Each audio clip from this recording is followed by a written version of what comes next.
Amen. Voilà, aujourd'hui c'est notre troisième rencontre.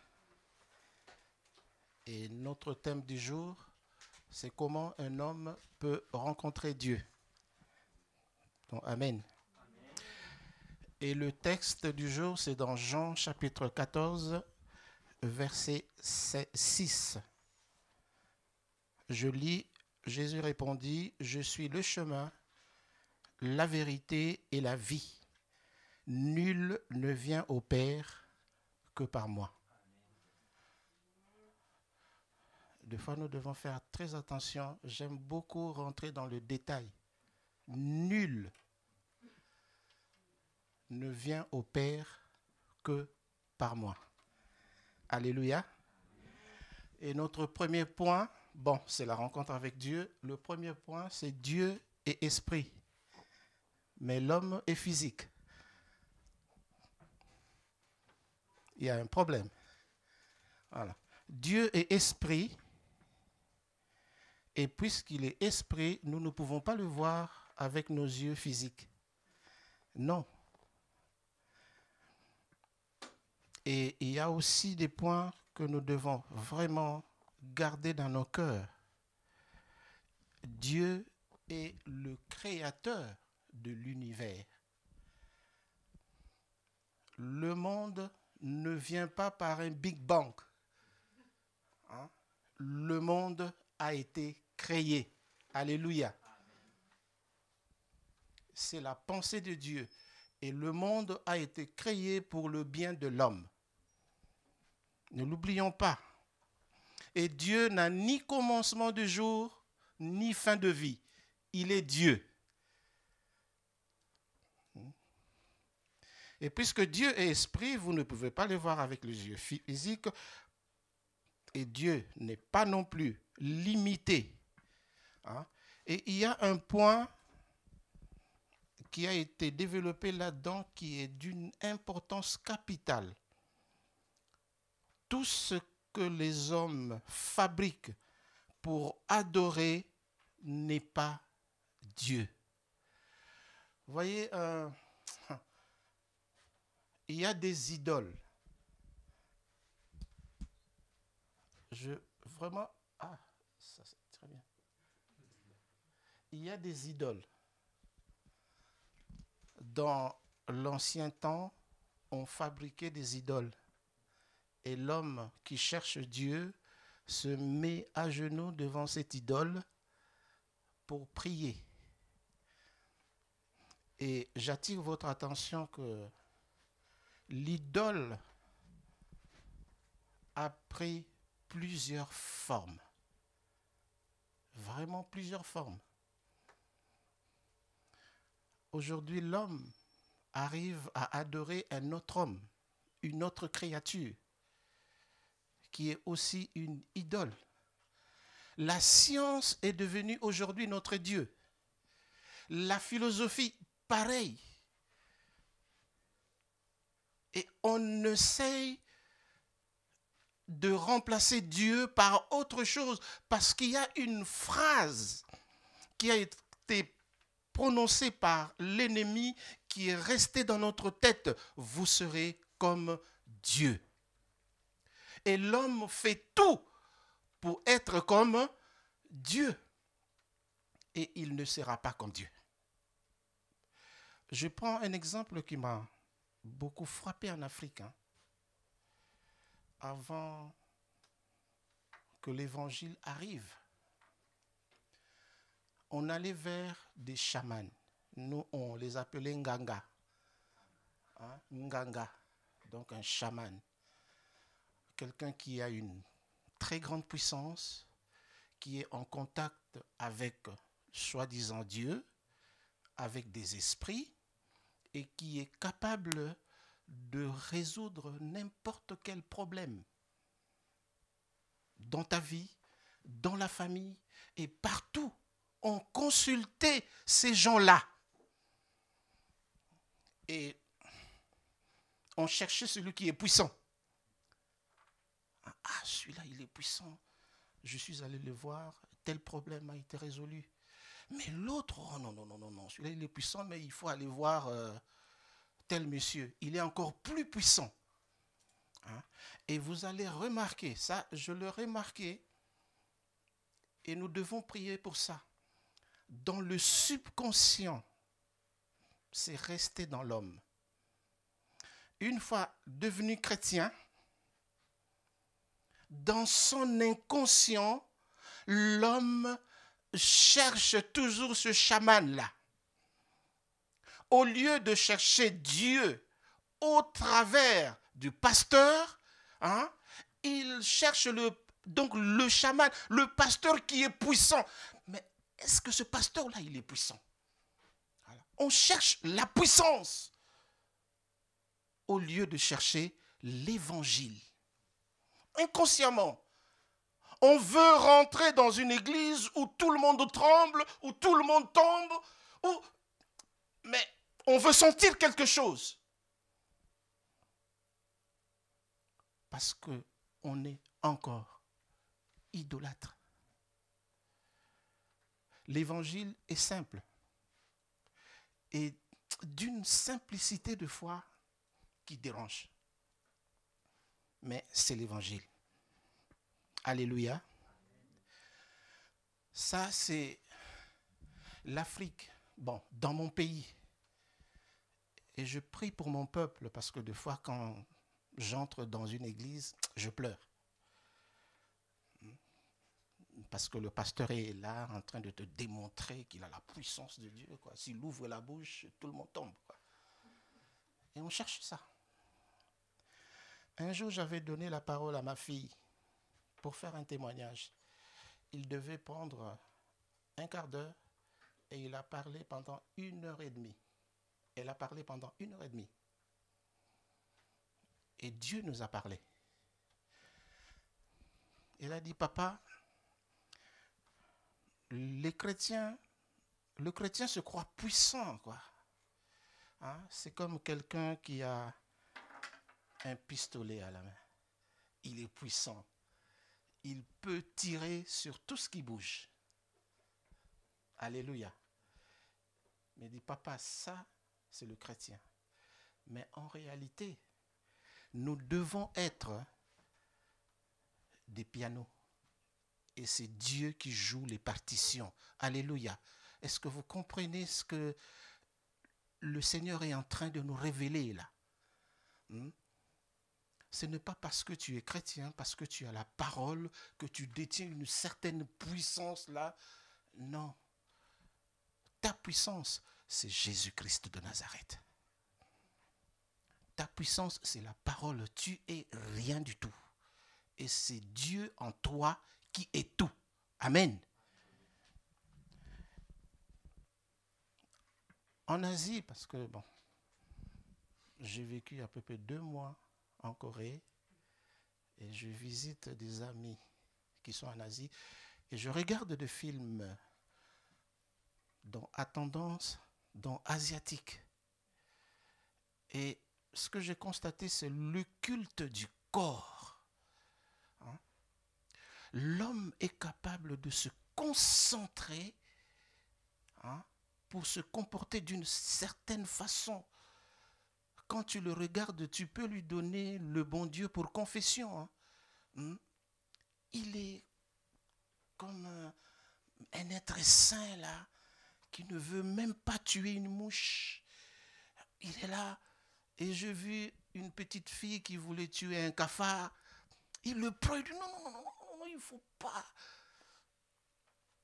Parce que l'homme se croit Dieu. Il croit qu'à la force de se concentrer, hein, et il est capable d'atteindre un certain niveau. C'est vrai, avec des jeunes, on peut atteindre un certain niveau, mais nous oublions que ce niveau-là est souvent atteint avec des démons. Alléluia. L'homme sans Dieu, quoi que tu fasses, c'est voué à l'échec. C'est zéro. L'homme n'est pas Dieu. Et l'Europe, n'en parlons pas. La science est mise devant. Hein. Il y a la science, il y a la philosophie, il y a tout ce que vous voulez. Tout ce que nous mettons à la place de Dieu est une idolâtrie. Nous avons dit que Dieu est omnipotent. Dieu ne peut pas t'oublier. Hein? Il connaît le nombre de cheveux de ta tête. Il connaît. Quand tu es en train de te peigner, il connaît le nombre de cheveux qui sont tombés. Ah non, Dieu est génial. Et c'est ton Père. Alléluia. Il n'est pas seulement omniscient, il est omnipotent. Il a toute puissance. C'est pourquoi nous l'appelons Jéhovah. Alléluia. Et parce que nous sommes des êtres spirituels, le salut signifie rencontrer Dieu qui est esprit. Voilà. Le salut, c'est rencontrer Dieu qui est esprit.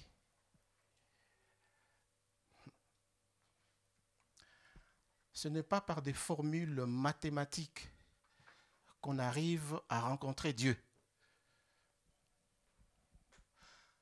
Ce n'est pas par une sorte de dévotion qu'on arrive à rencontrer Dieu. Mais c'est lui-même qui vient vers nous. Alléluia. Au commencement, Dieu. J'aime beaucoup cette phrase-là. Au commencement, Dieu. Quand nous étudions la vie de notre père Abraham, c'est Dieu qui a visité Abraham pour révéler son plan. Et aujourd'hui, nous venons d'écouter un très bon message concernant Moïse. Il a cherché toutes les solutions, il avait à cœur de sauver le peuple, mais il fallait que Dieu intervienne. C'est Dieu qui a fait le pas pour que tout commence. Il est Dieu.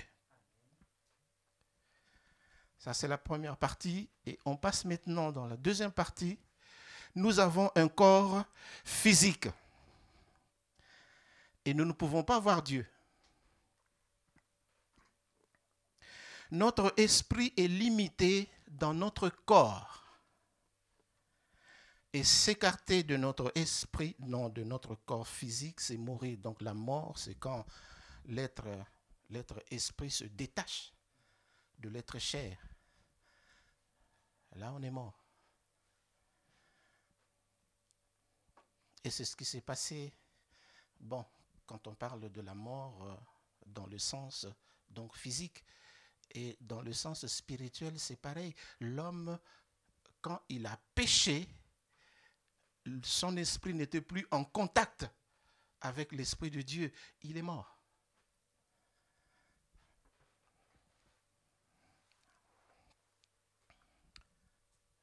Il n'y a qu'une seule occasion, je passe au 4e point, il n'y a qu'une seule occasion pour le salut pendant que nous sommes dans notre corps physique.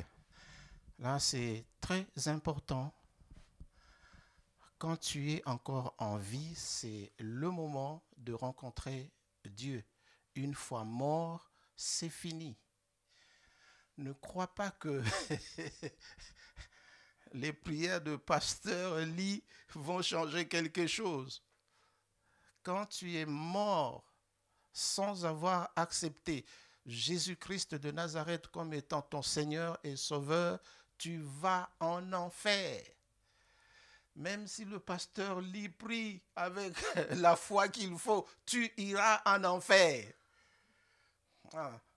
Autant accepter Jésus quand tu es encore en vie. Il y a des prières qui se font, Seigneur, reçois son âme, pendant que nous sommes en train d'accompagner quelqu'un qui est mort, et on prie, reçois son âme.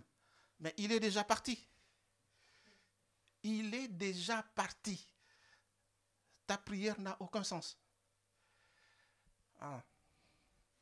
Et le purgatoire n'existe pas. Quand tu es mort, tu vas d'abord au purgatoire. Quand le prêtre va prier, ton corps quitte le purgatoire pour aller au paradis. Ça n'existe pas. Le purgatoire n'existe pas. C'est un mensonge de Satan. Et c'est la vérité.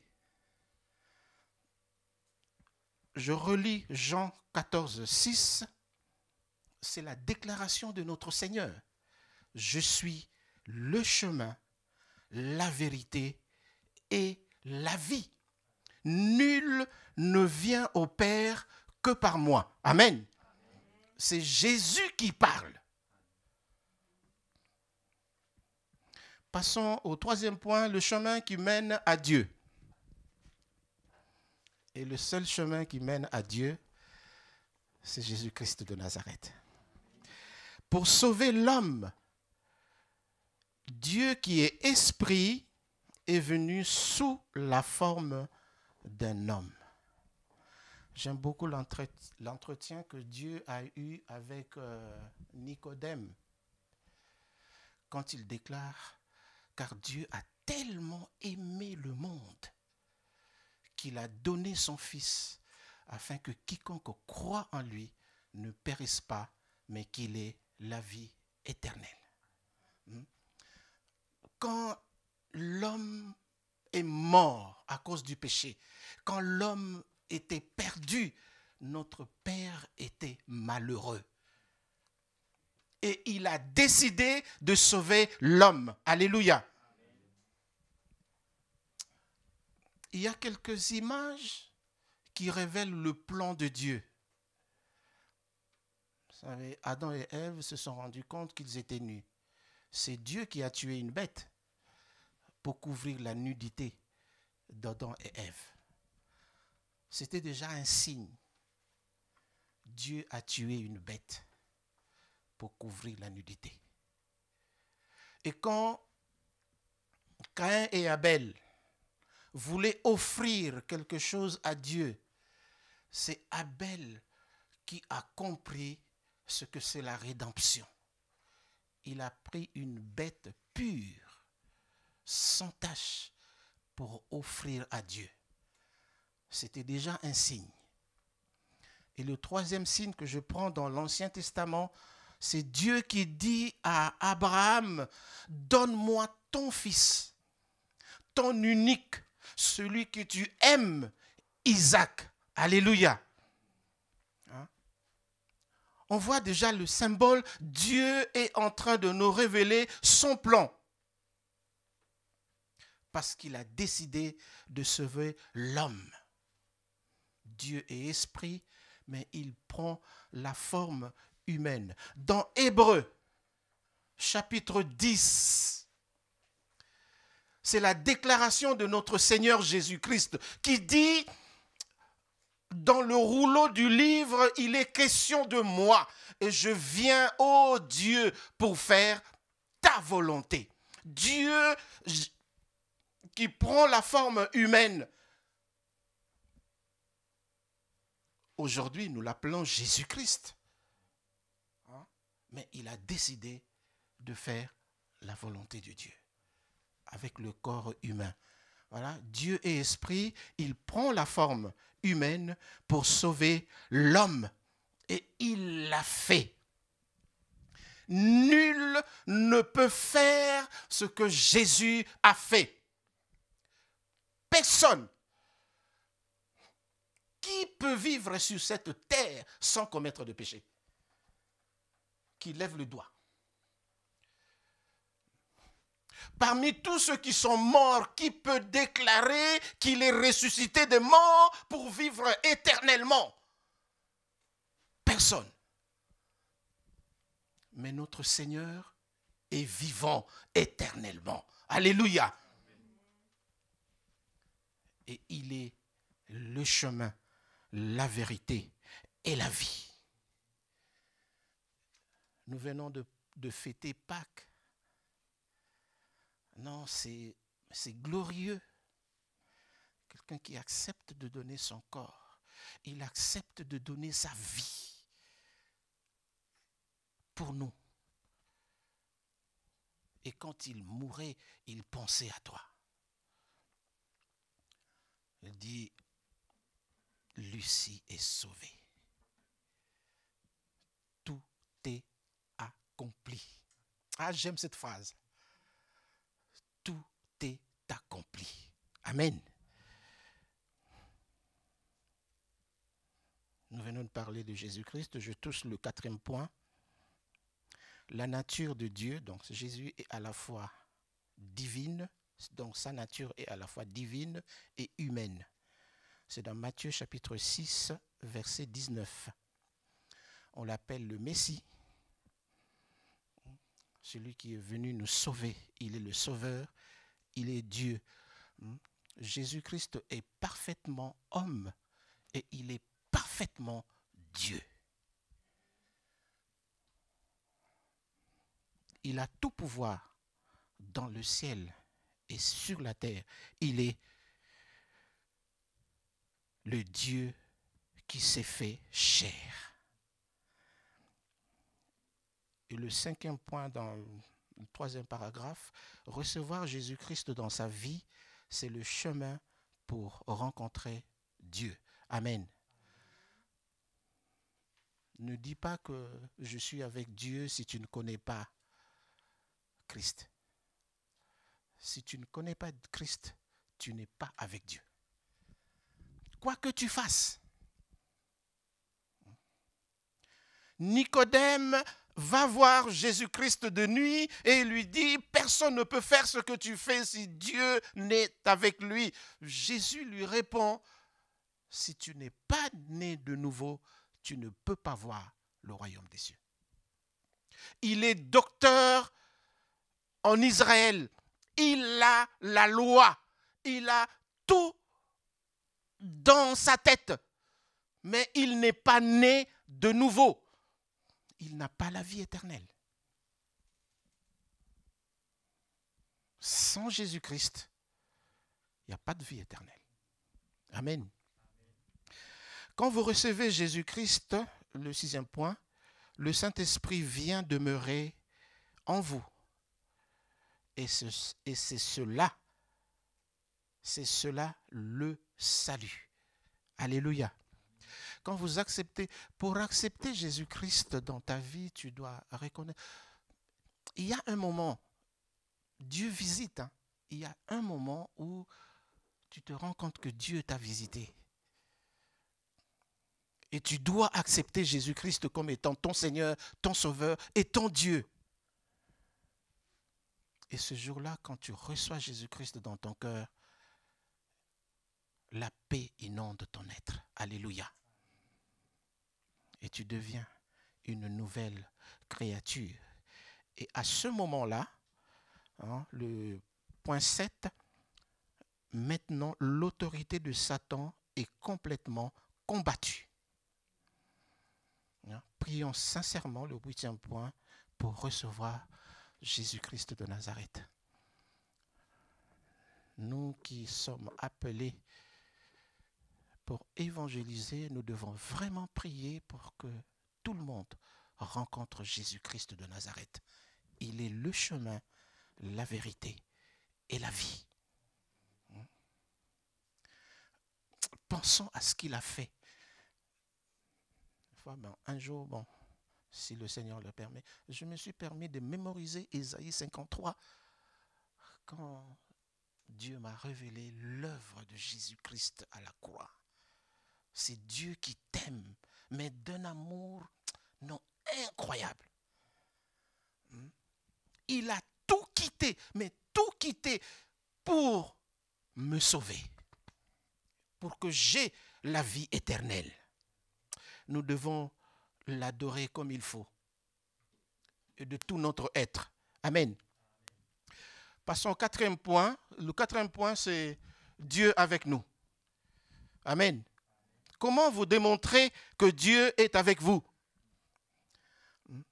Quand le Saint-Esprit vient demeurer en vous, il commence à vous conduire quotidiennement sur la route de la sanctification. Quand le Saint-Esprit viendra, il va vous convaincre du péché, de la justice et du jugement. Amen. Le Saint-Esprit, c'est l'avocat. Il est en train de te montrer jusqu'à quel point tu es mauvais. jusqu'à quel point tu es pécheur,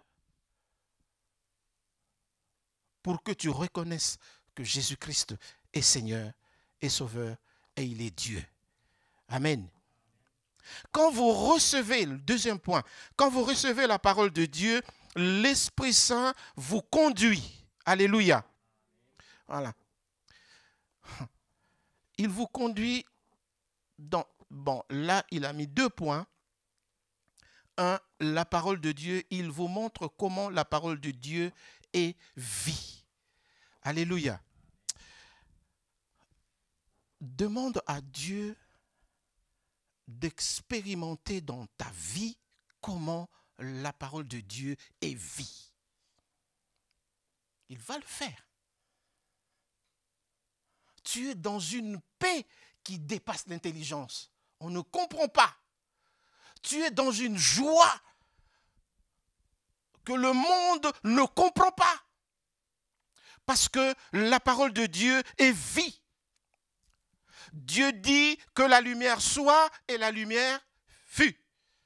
Que le sec apparaisse et le sec apparut. Et j'aime beaucoup quand Jésus dit Lazare sort et le mort sortit. Parce qu'il a dit je suis la vie. Alléluia. Oh, personne ne peut le faire. Personne. C'est Jésus seul qui est capable de le faire. Voilà. Le deuxième point, quand vous recevez la parole de Dieu, votre esprit se rétablit. Alléluia. Oui. Parce que vous savez, moi j'étais un véritable athée. Oh, des fois quand j'y pense, je me dis, Seigneur, merci de m'avoir sauvé. Mais vous savez, je suis le petit-fils d'un pasteur. Hein? Mais je n'ai pas compris comment j'avais cette conviction, mais j'étais convaincu que l'homme est lui-même Dieu, que Dieu n'existe pas. Le milieu influence terriblement, terriblement. J'avais des professeurs qui sont très intelligents, mais qui étaient athées. Quand un professeur qui... Mais quand tu es un enfant, tu vois ton professeur qui fait des démonstrations incroyables, mais tu es émerveillé, émerveillé, et il te dit, Dieu n'existe pas, tu es Dieu. Non. Et je t'ai convaincu jusqu'à ce que le Seigneur se révèle à moi. Et c'était vraiment une grâce, quoi. Et il a commencé à faire un travail. Vous savez, pour réussir, il n'y a pas d'autre secret. Ne cherchez pas la puissance. Cherchez Dieu. Cherchez Jésus-Christ de Nazareth. Tous les jours de ta vie, lis la parole de Dieu. Tous les jours de ta vie, prie. Cherche sa face. Fais confiance à Dieu. Il le fera. Parce qu'il est amour, parce qu'il est Dieu, parce qu'il est tout-puissant. Je touche le troisième point du paragraphe 4. Quand vous reconnaissez vos péchés, l'Esprit de Dieu vous guide. Amen. Ouais. On reconnaît, on demande pardon. J'ai beaucoup aimé le forum. Quand la sœur Lucie a parlé de David, David était sincère. Lui. Quand quelque chose ne va pas, il va prier, il parle à son Dieu. Mais il avait un cœur ouvert pour parler à son Dieu. Il n'était pas hypocrite. Non. Et la prière à l'heure fixe. J'ai noté quelque part, mais on va en parler à la fin. Non, au 4e point. Quand vous reconnaissez, Dieu est présent. Mais le 4e point, quand vous priez sincèrement, constamment, à une heure fixe, pour un sujet spécifique, vous éprouverez la puissance de Dieu. Alléluia. Je relis le 4e point. Quand vous priez sincèrement, constamment, à une heure fixe et pour un sujet spécifique, vous éprouverez la puissance de Dieu. Jésus a dit, quand tout ce que vous demanderez en priant, croyez que vous l'avez reçu. Et vous le verrez s'accomplir. Alléluia. Tout ce que vous demanderez en priant, croyez que vous l'avez reçu. La prière à l'heure fixe, ça me fait penser à Daniel. Non, Daniel, il est impressionnant. Toute sa vie, il est resté constant. Il a résolu de ne pas se souiller par les mains du roi et il priait 3 fois par jour. Et sérieusement, il avait confiance à son Dieu. Vous savez, je n'ai pas eu de problème avec Dieu parce que j'ai eu des parents exceptionnels. Pour moi, rencontrer Dieu, moi je disais toujours, mais si mes parents sont comme ça, et on me dit que Dieu est saint, donc je me donne à lui. Parce que je me basais sur mes parents. Je dis, mais non. En tout cas, mes parents étaient, non, je peux dire géniaux. Tu sens l'amour de papa, tu sens l'amour de maman, tu le vis. Tu vas à l'école, tu sais que tu as l'impression que maman est là, papa est là. Tu es confiant. Et une fois rencontré Dieu, mais pour moi, il y avait quand même des défauts. Des fois, quand ma mère se mettait en colère, c'est terrible quoi. Ah là là là là là là. Deux fois, bon, quand on est enfant, des fois on néglige. Elle faisait ça le week-end.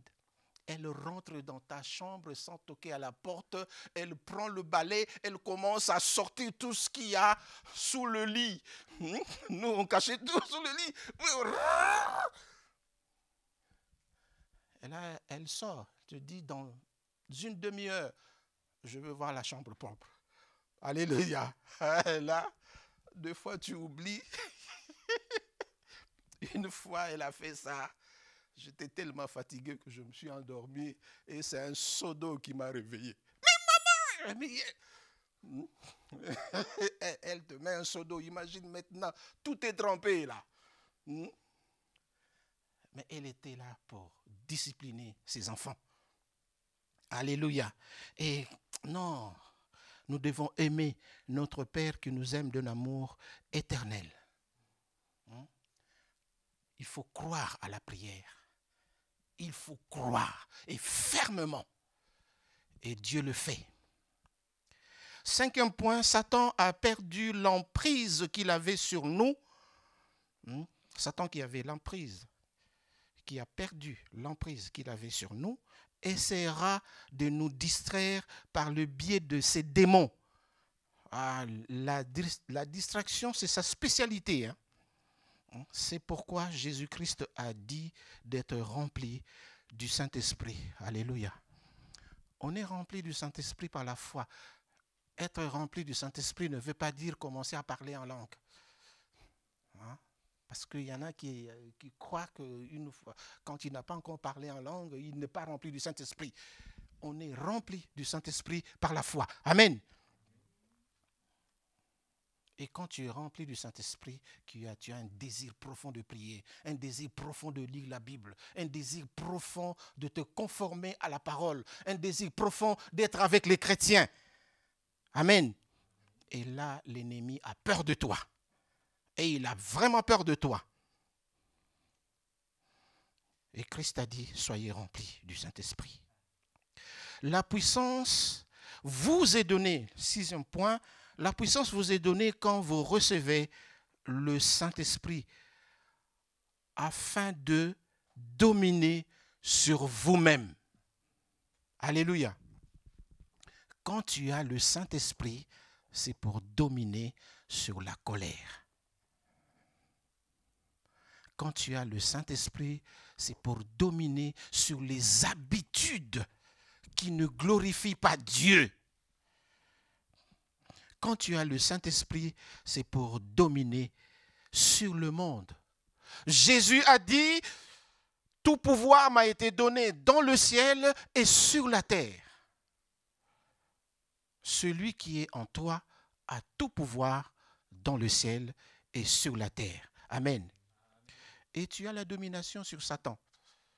C'est la vérité. Hein?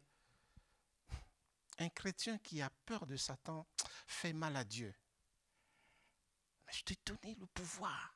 Tu as le pouvoir. En mon nom, ils chasseront les démons. En mon nom. Au nom de Jésus-Christ de Nazareth, les démons n'ont aucun pouvoir sur toi. Au nom de Jésus-Christ de Nazareth, tu marches sur le serpent, sur le scorpion, sur toute la puissance de l'ennemi. Au nom de Jésus-Christ de Nazareth, reçois le message par la foi et saisis cette vérité. Proclame cette vérité. Au nom de Jésus-Christ de Nazareth. 7e point, les portes de l'évangélisation s'ouvriront. Alléluia. Vous savez, les portes de l'évangélisation s'ouvrent quand tu t'abandonnes à Dieu. Je prends 2 images qui sont dans les Actes des Apôtres. Hein? Quand on a arrêté Pierre, j'aime beaucoup cette image. On arrête Pierre, on le met en prison. Qu'est-ce qu'il fait? Il s'est endormi. Il dort paisiblement. J'étais en train de réfléchir. Peut-être moi, je n'aurais pas sommeil parce que je dis, ils viendront me tuer. Là. Qu'est-ce qu'ils vont faire de moi? Pierre a confiance à son Dieu. Il est dans le repos. Il sait qui est Jésus-Christ de Nazareth. Il dit, mais mon Père s'occupe de tout ça. Il s'endort. Qu'est-ce qui s'est passé après? Pendant la nuit, Dieu envoie un ange. Alléluia. Et il dormait. L'ange le réveille et il commence à sortir. Mais pendant qu'il sortait, il était toujours endormi. Alléluia. L'ange le bouscule là. Et jusqu'à ce qu'il se retrouve dehors. Dieu a opéré un miracle parce que Pierre s'est abandonné à Jésus-Christ. Il s'abandonne à lui. Il fera le reste. 2e image, c'est Paul et Silas qui étaient arrêtés. Ils ont les pieds liés, les mains liées, ils sont en prison. Alléluia. Mais comme ils étaient dans le repos de Dieu, qu'est-ce qui s'est passé? Bon, notre Père est à l'œuvre. Alléluia. Ne vous inquiétez de rien, mais en toute chose, faites connaître vos besoins à Dieu par des prières et des supplications avec des actions de grâce. Et la paix de Dieu qui surpasse toute intelligence gardera vos cœurs et vos pensées en Jésus-Christ. Ils sont là en train d'adorer, ils sont là en train de louer le Seigneur. Et qu'est-ce qui s'est passé dans la nuit? La puissance de Dieu est descendue. Alléluia. Ils ne savaient même pas ce que Dieu avait prévu. Ils étaient là, en train d'adorer, en train de prier. Voilà. Tout ce que Dieu te demande, soit dans la prière, soit dans la louange, soit dans l'adoration, lis la parole de Dieu, fais-lui confiance. Il fera le reste. Amen. Les portes de l'évangélisation s'ouvrent. Toi, tu vois les problèmes, mais Dieu voit les solutions. Et 8e point, les preuves que Dieu est vivant apparaîtront. Alléluia. On voit dans la vie de Pierre, on voit dans la vie de Paul et Silas, on voit dans la vie de ceux qui se sont abandonnés vraiment à Dieu. Voilà. Et pouvez-vous comprendre Jean 14, verset 6? Nul ne vient au Père que par moi. Alléluia. Et le 5e point, maladie et anxiété. Vous savez, on termine par cette image. J'aimerais que nous ayons cette image. Au commencement était la parole. Au commencement était la parole. Et la parole était avec Dieu. Et la parole, c'est Jésus-Christ de Nazareth. Alléluia. Et cette parole est vie. La parole de Dieu est vie.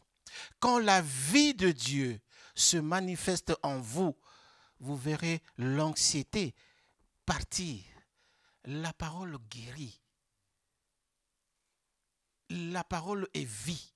La parole est lumière. La parole est vérité. Tout dépend de ce que toi, tu fais de Jésus-Christ de Nazareth. Il est ton Seigneur, il va te démontrer qu'il est Seigneur. Il est ton Dieu, il va te démontrer qu'il est Dieu. Tu crois qu'il est tout-puissant, il va te démontrer qu'il est tout-puissant. Et tu crois qu'il a vaincu le monde, il va te démontrer qu'il a vaincu le monde. Et tu ne vivras plus dans l'anxiété. Et il est aussi l'Éternel qui te guérit. Il y a 2 points dans le 5e paragraphe. La parole de Dieu est souffle de vie. Amen. C'est dans Ézéchiel chapitre 37 de 1 à 10. Et le dernier point, la prière continue égale puissance. Alléluia. Priez sans cesse.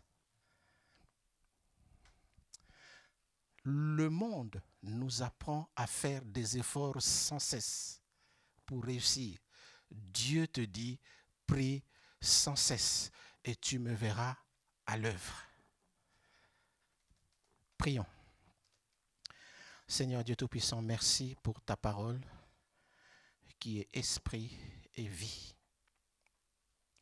Nous nous permettons de proclamer Jean chapitre 14 verset 6. C'est ta parole, Jésus-Christ de Nazareth. Je suis le chemin, la vérité et la vie. Tu es le chemin pour la réussite. Tu es le chemin pour le bonheur. Tu es le chemin pour une vie heureuse. Tu es le chemin pour tout. Tu es la vérité pour notre monde qui est dans le chaos. Tu es la vie. Là où tout le monde voit la mort, toi, tu es la vie. Merci, Père, de nous avoir donné la vie en Jésus-Christ de Nazareth. Nous te remercions, Jésus, parce que personne ne peut faire ce que toi, tu as fait. Tu as vaincu la mort. Tu as vaincu le diable. Tu as triomphé des dominations et les autorités et les as livrées publiquement en spectacle en triomphant d'elles par la croix. Dieu t'a ressuscité des morts et tu es assis à la droite de Dieu et nous te rendons gloire. Et tu es vivant éternellement. Nous sommes heureux de t'appartenir, Seigneur. C'est reposant de t'avoir pour Seigneur, pour Sauveur et Dieu. Merci pour ce moment béni dans le beau nom de Jésus-Christ, notre Seigneur et Sauveur. Amen.